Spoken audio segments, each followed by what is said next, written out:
What if Peter Griffin suddenly became a king in the Middle Ages? It all begins on a completely normal day in Quahog. Peter is sitting on the couch, half asleep, remote in one hand, snacks in the other. A thunderstorm starts outside.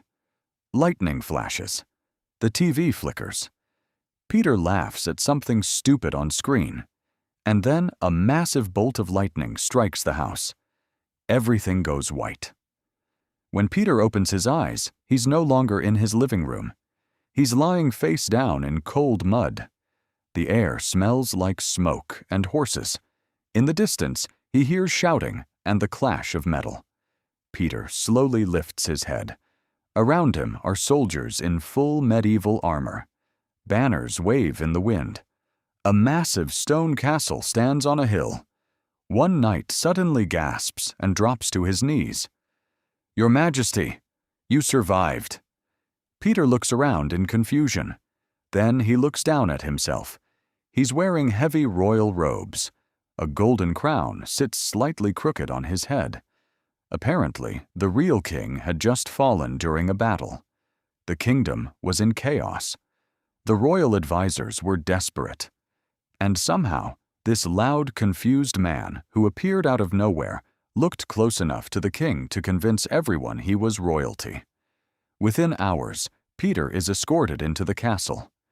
The throne room is enormous. Stained glass windows, long red carpets, armored guards lining the walls. Trumpets echo as he awkwardly waddles toward the throne. He sits down. And just like that, Peter Griffin becomes king.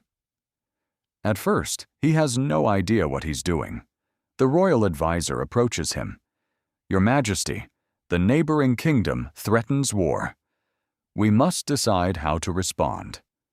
Peter stares blankly. "Do we have snacks?"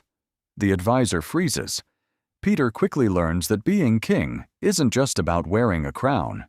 There are taxes to collect, armies to command, alliances to negotiate. The peasants demand lower taxes. The knights demand better armor. The treasury is almost empty, but instead of making strategic decisions, Peter does things his own way. He declares that every Friday will be Royal Feast Day, where everyone gets free food from the castle kitchens. He redesigns the royal armor to be more comfortable, accidentally making it completely useless in battle. He replaces the royal anthem with something that sounds suspiciously like a drinking song. Strangely, the people love him. The kingdom had been ruled by strict, serious kings for generations. Now they have someone unpredictable.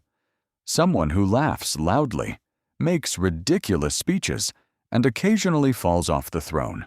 But problems grow. A messenger arrives with terrible news. The neighboring kingdom is marching toward the borders. Real war is coming. The royal council panics. They expect Peter to collapse under pressure. Instead, something surprising happens. Peter gathers the knights and gives the most chaotic motivational speech in medieval history. He doesn't talk about honor. He doesn't talk about glory. He talks about protecting their homes, their families, their food. The soldiers, confused but strangely inspired, prepare for battle.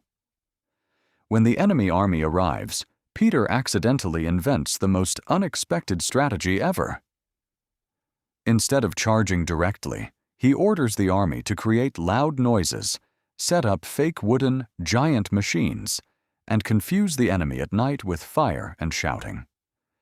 The opposing army, believing they are outnumbered and facing some strange, unpredictable ruler, retreats.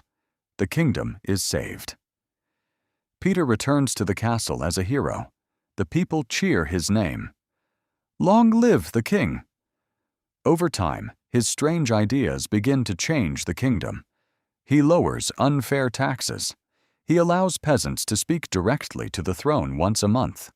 He accidentally improves trade because he thinks more stuff means more food. The royal advisor slowly realizes something shocking. This ridiculous, out-of-place man might actually be good for the kingdom. But one night, another storm rolls in. Lightning strikes the castle tower. Peter feels that same flash of white light. The next morning, the guards rush into the throne room. The crown lies on the throne. The king is gone.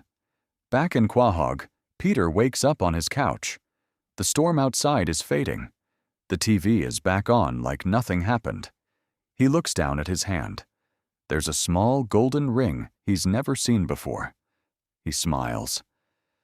Somewhere in the Middle Ages, historians will forever speak of the strangest king who ever ruled. The loud, unpredictable monarch who appeared from nowhere, saved the kingdom, and vanished in a storm. And no one will ever truly know where he came from.